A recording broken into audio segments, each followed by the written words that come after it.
یقینا چې څرنګه الله پاک نبی علیہ السلام سره مینه ده، محبت ده، د غرنګ دغه امت سره هم به انتها مینه او محبت ده. او دغه امت ته داسې یو بهترین روج ورکړی ده چې هغه بیا بل امت ته نه ده ورکړی. يهودو ته دا روج ورکوله نو دو نو غوښتله سنیچر وجه جان لپاره خوښه کړه. نصارو ته دا روج ورکوله دو جان لپاره د اتوار روج خوښه کړله. او دغه روج الله پاک دغه امت لپاره منتخب کړله او خوښه یې کړله. او بیا نبی اسلام فرمایي چې د جمعې مبارکه رواج دوره قیمتي رواج ده چې کوم سړی په خپل طریقې سره غسل وکړي، مسواک ووهي، خوشبويي ولګوي او بیا جمعې لمانځه ته روان سي، پاکیزه کپړې یې واغوستلې، نو په هر قدم باندې الله پاک دته یوه نیکۍ ورکوي، په هر قدم یې یوه ګناه معاف کوي او په هر قدم باندې یوه درجه بلندوي. او چې کله د جمعې لمونځ وکړي نو د دغه جمعې لمانځه په برکت سره الله پاک د دغه بنده ګردۍ هفتې ګناهونه معاف کړي. دا عزتمنو د دغه امت خصوصیت او برکت ده.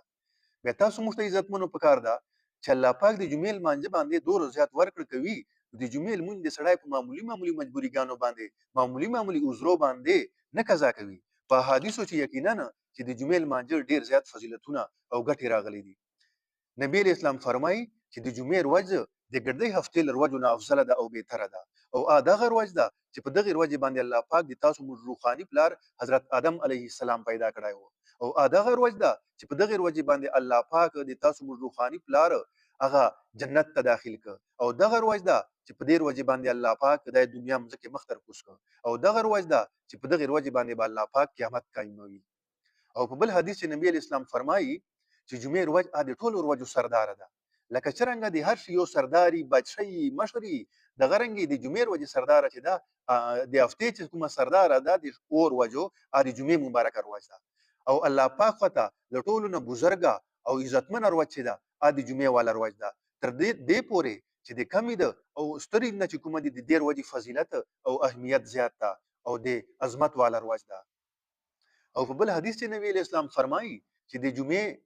پر وجه چې یو داسې ساعت ته یو داسې وخت ته چې په دغه ټیم باندې چې کوم سړی الله پاک نه چې قسم دعا وغواړي کا د دنیا والی کا آخرت والی نو الله پاک هغه دعا د خپل بنده والا قبلوي. او نبی اسلام فرمایي چې کوم وخت هغه وخت نبی اسلام تاسو مستشولای دا عزتمنو چور زیاته مینه تاسو سره نبی اسلام دا او تاسو مر دا 24 غنټې تیرې سي چور نبی اسلام حکم باندې او د نبی اسلام په طریقو باندې پیغمبر حکم باندې ژوندۍ تیر کو او چور دی الله او د الله رسول نه فرمانی وکړو او زړه یې مات کو. نو نبی اسلام فرمایي چې د مازدیګر وال وخت ته مازدیګر مونږ چې کله وسی تر مشامه پورې په دغه وخت چې الله پاک د خپل بندگانو او د دعاګانې جمعې پر وجه باندې قبلوي. فاطمه رضی الله عنها فرمایي د نبی اسلام بیبي ده او نبی اسلام زړه ټوکړه ده وی نبی اسلام ماته دا وخت شولای و چې په دغه وخت باندې زه د خپل بندگانو دعاګانې قبلوم. الله پاک دا فرمایي. دا د بخاری شریف او مسلم شریف صحیح حدیث ته متفقون علیه حدیث ته. او د غرنګ نبی اسلام فرمایي چې کوم مسلمان د جمعې په شپه له د جمعې پر وجه باندې وفات څه دا کسبه د قبر عذاب نه محفوظ وي تر قیامت ورځې پورې به محفوظ وي. جمعې پر وجه باندې جمعې په شپه باندې وفات څه بل هفته پر اغله تر ګردې هفته پورې بدای د قبر عذاب نه محفوظ وي. بیا بل هفته پر اغله د غرنګ تر قیامت ورځې پورې چې څوره جمعې راځي دا هر جمعې په برکت سره به الله پاک د قبر عذاب نه محفوظ او په حفاظت کې ګرځوي. او د غرنګ نبی اسلام فرمایي چې قیامت نه بعد چې کله الله پاک جنتیان جنت او دوزخیان دوزخ ته داخل کی الله پاک مو د دوزخ عذاب نه وزغوري. نو په قیامت ورځ باندې به د جمعې ول ورځ ای اگر چې الته به د شپې ورځ نه ګانټې بنې مازدیګر مشام ماخوستن دا وختونه بنې واړه به یو ترتیب روان یو وخت پي. نو چې کله د جمعې ول ورځ راځي په اخرت چې قیامت چې او په کوم وخت باندې چې مسلمان جمعې لمانځه د پاره به وتل په خپل زمدانه چې دنیا چې نو په دغه ټیم باندې با لکه څنګه چې په دنیا چې د جمعې وال وخت جمعې وال ورځ دا دغه سه با په اخرت چې بعد د جمعې وال ورځ د جمعې وال وخت پي نو یو منادي به आवाज کوونکی به आवाज وکي چې جنتیان چې چور دي هغه د مزید الګډي ته ورسي مزید جنگل ته دی ورسي. دا یو ستر جنگل دا ستر جای دا دور ستر دا چې د دې دنیا نه او د اسمانو نه او که حد په ختم دا دور ستر جای دا د دې ټولو ارز ما سیوا د الله نه چاته پته نشته دا. او الته به د مشکو وال ټوپی او دا ټوپی به دور ای لکه د اسمان اونچایی او انبیاء علیهم السلام چې دي هغه د کوم چې دا جای ده د مسجد والا جنگل ده دلته به دو د په نور منبرو باندې ناستي او چې چوره جنتیان دي هغه به د یاقوتو په منبرو باندې ناستي او هر جنتی به د خپل مقام مرتبه مطابق ناسي چې چوره دلته مهنت کړای د اخرت لپاره دوره به ته یغه چیک مقام او مرتبه حاصلای او الله دې معفو کی چې چا چوره کم مهنت کړای د اخرت لپاره تیاری نه کړي هغه دوره په کم مقدار باندې ناستي او هغه همیشه لپاره ژوندۍ ده نو فرمایي چې الله پاک په یو هوا والوزوي او د هوا په برکت سره به الله پاک دا چوره چې د یاقوتو والا د مشکو والا ټوپی دی دغه باندې برای شي او جان سره به د هوا مشک رواخلی او دغه مشک په د جنتیانو کپړو ته نه ورګټ سي په مخانو باندې به واچيږي او دغه هوا ته الله پاک داس یو فهم پوی ورکړي چې دوی به د جنتیان داس یکشلي کی په د مشکو باندې چې نبی اسلام فرمایي لکه څنګه په دنیا چې یو مشاته ده مشاته د فارسی لفظ ده چې یو شجه بوا ایغه با نه وتا دا شجه راوستله د زنانه بیا راوستله او سنگار به ورکاوه نو د هوا به د دې مشاته بیوټي پارلر نه پکشلی انداز باندې د جنتیان شایسته کوي او د مشک په لګوي او ایغه بعد به الله پاک چې د فرشتو ته بیا حکم وکي چې کومې د دې نبی الله پاک عرش والی فرشتي دي چې تاسو د عرش د دې جنتیانو په منځ کې چیرډو مزید چې د کوم جنتیان دي دغه منځ کې چیرډو وای دا فرشتي به د عرش د چیر دي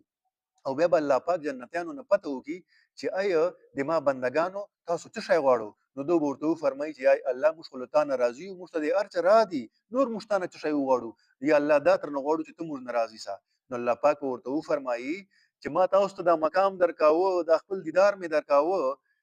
نو دې دا مطلب څه چې زه تاسو ناراضي کنه کچېره تاسو ناراضه وې نو د جنتونو می څنګه درکول د تاسو خپل دیدار ز څنګه درکوم نو دوی ورته فرمایي چې یا الله اول بخپل منځ مشوره وکړي چې موږ الله نه چو غواړو اخر ته به مشورې چې دا فیصله وکړي چې موږ الله نه خپل دیدار وغواړو نو الله ته به فرمایي چې الله ته موږ خپل دیدار راکا الله پاک خپل دیدار دوته ور نصیب کی د خپل پردې بل مخ نه ورته پورته کی وای کله چې دوی الله پاک ول دیدار وکي نو دو بچ کومه دی د الله پاک جمال بدون غیره واچوي او بیا الله پاک فرمایي چې کچېره ما دا فیصله نه کړی چې دینه بعد تاسو د پاره سوجول نسته دی نه د ما په دیدار سره نه د ما په جمال سره او نه په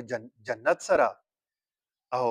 نه په جهنم سره نو کچېری ما دا فیصله نه کړی حکم مې نه صادر کړای نن به تاسو د ما جمال لوجه نه سجدلی او ختم سلی به خو چونکې ما دا فیصله کړی دا نن تاسو زه نس سوجولای په خپل جمال سره وای کله چې دا جنتیان خپل کورو ته واپس جی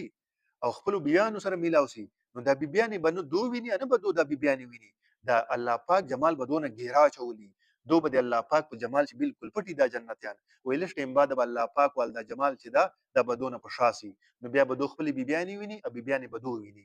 نو دو بیان به پښتنه لوکي چې تاسو دا چکړی وو چې مش تاسو دیدار نسله کولای تاسو مور دیدار نسله کولای نو دو بوته فرمایي چې الله پاک مش خپل دیدار را کړای او خپل جمال را کړای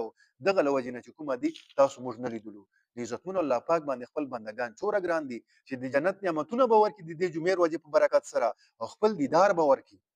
نو په کار دا ده چې معمولی عذرو معمولی مجبوری نه غانو باندې دي سړی جمعې مونږ نه قضا کوي جمعې مانځه دي پابندي کوي نبی اسلام فرمایي چې د جمعې مونږ به قیامت پر ورځ باندې قایمیږي او صرف انسان او شیطان ته دا پته نه لګیږي چې زبا الله نه وډارسن الله پاک خوف په جان چې پیدا کړ نور چې چور جناور دي چور حشرات الارض دي دا ټول جمعې پر ورځ باندې ډاریږي وای دا سې نه چې د جمعې ول روز قایم شي نو په کار دا ده چې جمعې پر ورځ باندې د سړی الله پاک نه ډاریږي جمعې پر ورځ د سړی د درود شریف پابندي کوي استغفار پابندي دی کوي دا سني چې د جمعې ورځ په دې قیامت په دې غیر ورځ باندې قایم شي او بیا نبی اسلام په خپل امت باندې یقینا عزتمنو نبی اسلام چور شفیق ته چور مینا محبت د اوسره حکم سړی چې به د عذر نه جمعې مانځه ته نسی حاضر نبی اسلام فرمایي چې ما زړه غواړي چې جمعې مانځه د پر بل کس مقرر ک او زه د دغه خلکو کورو ته ورسره چې کوم خلکو عذر نسته جمعې مانځه ته راځي د دوه کورونه وسوځم ختم یې کما شومان دی پچې ک جناور دی پچې ک دو دی پچې چې اشای ور تراړه ک اشای ور ختم ک عزتمنو په کار دا چې د جمعې مانځه د سړی پابندي کوي نن مې دا چار دا نن مې دا تکلیف تا نن مې دا عذر دا د معمولی خبرو باندې دی سړی جمعې مونږ نه قضا کوي الله پاک ته په دوه خبرو باندې ماته تاسو ته ټول عالم ته عمل کولو توفیق ور نصیب کړي